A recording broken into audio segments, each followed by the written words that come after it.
Bloomberg Audio Studios. Podcasts, radio, news.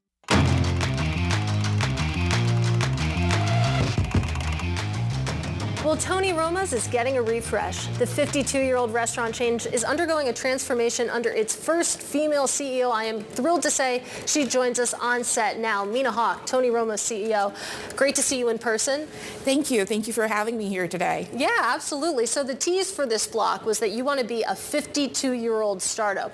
Walk us through what that means. So Tony Roma's has been around for a long time, since 1972. It opened its door in Miami, Florida. The company went through, what I like to say is all types of challenges, but nevertheless, it has been a resilient brand.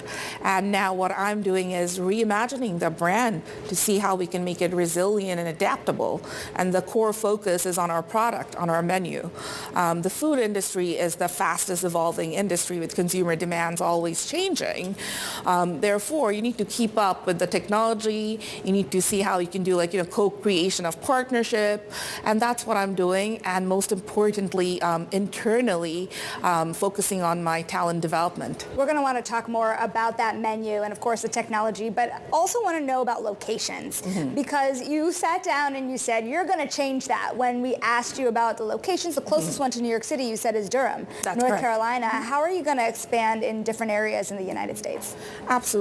It's about, creating the value for consumers. At this point, we have about 10 locations in the United States, all dispersed. We have the nearest location is North Carolina from here, but we have 2 locations in California, in Vegas, in Iowa, and Florida. I see that we will be able to change once the consumers will be able to see the value that we offer. And most importantly, our primary business model is franchising. What I'm trying to do is reducing the franchising cost, making it easier for potential franchisees to enter into the market. Otherwise, in any type of franchising industry, it's very difficult because it's so cost heavy. Therefore, if you can reduce the operating cost, in addition to that, the menus items were very saturated back in the days. We used to offer a lot of items. I'm streamlining that as well, making sure it's cost effective. I mean, the food obviously is first and foremost in a restaurant, but I feel like talent comes in a close second. And you said, talent development is one of your biggest focuses. How difficult is it in today's labor market? Because you've got to pay people a lot. That is a great question. Yeah. We are working remotely at this point, which is attractive for the talent pool because everyone wants flexibility. And that is one of my core focus. How can we strike a balance by being flexible, yet ensure that the performance is there? And that requires boosting the morale of your team. And part of the reason I believe is because of the advent of technology, people no longer want to come and work in the industry anymore. People embrace entrepreneurial spirit, especially young folks saying, okay, we can go to TikTok or Instagram and create our own career, which is absolutely fine. But I want Tony Roma's to be a stepping stone, a place where people can come, learn, and thrive.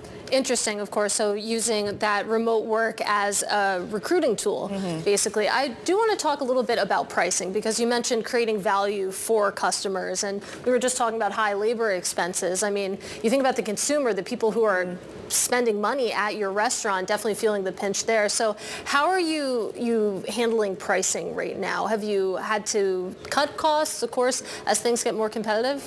Yeah. The review for pricing, it's, based on a 360-degree review.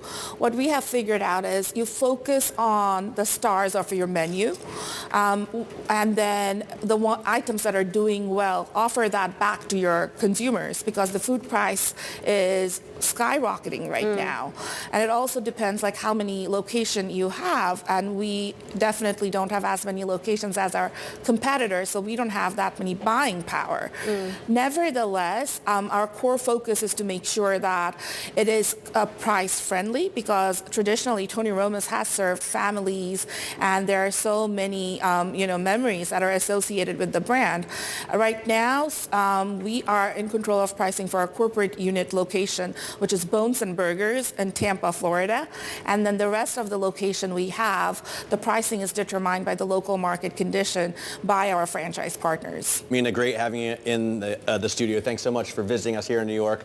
Mohaimina Haque is the CEO of Tony Roma's.